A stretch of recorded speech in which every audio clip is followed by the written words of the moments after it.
So guys, welcome to section 3. Now, as you can imagine, let's just pause and take a quick summary of what we've learned so far in this module. Now, obviously, may feel like a bit of a bombard of information, so let's recap the first lesson, or the first section. Now, the first section was all about your existing toolkit. Now, you've got from that two activities. You've got a bit of a picture of your workflow, and you've also got the issues you've had with to-do list applications in the past. Now, in the last section, we also touched on your needs, your situation, the features that you value most, and also a look at your budget so far. Now, of course, we touched there really on the needs, the situation you're currently in, and you may have found it a little tricky to find an application. Now, this is where the quadrant system comes here in section 3. The quadrant breakdown helps you to evaluate which one is suitable for you. Now, here we have it on screen. Now, let's start with the bottom left-hand corner. Now, the bottom left-hand corner is light personal. Now, light personal is a very simple to-do list application. It's very comparable, it's very easy to use, and it doesn't have a huge amount of features. Now, a lot of people will use light personal for when they're looking to have a relaxed to-do list application that they can use around the house to manage the house, the garden, some of their own personal or social activities, and really keep a light use involved here. Now, it's really important to work out whether that's you we're talking about, because that will help to drill down your selection of to-do list applications. Now, up in the top left, you have light professional.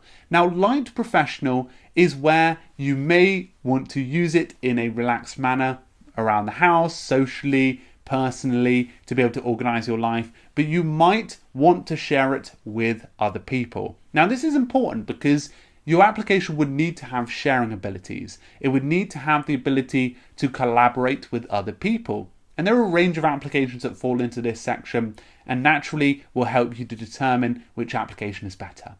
Now, just pause here. Light personal and light professional will help you to determine a light use for the application.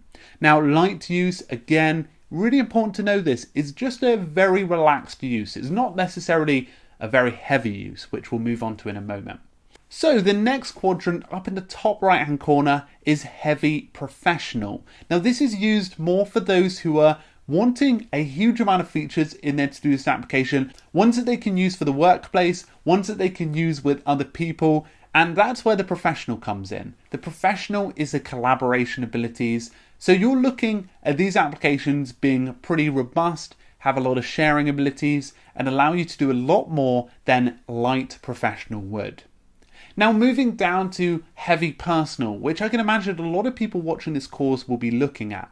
These are the applications that can be used in a solo use, but have a lot of features that they might want to be using for work, being able to organize all of their activities, and being able to manage all of their life. Now, these features are going to have pretty hefty experiences.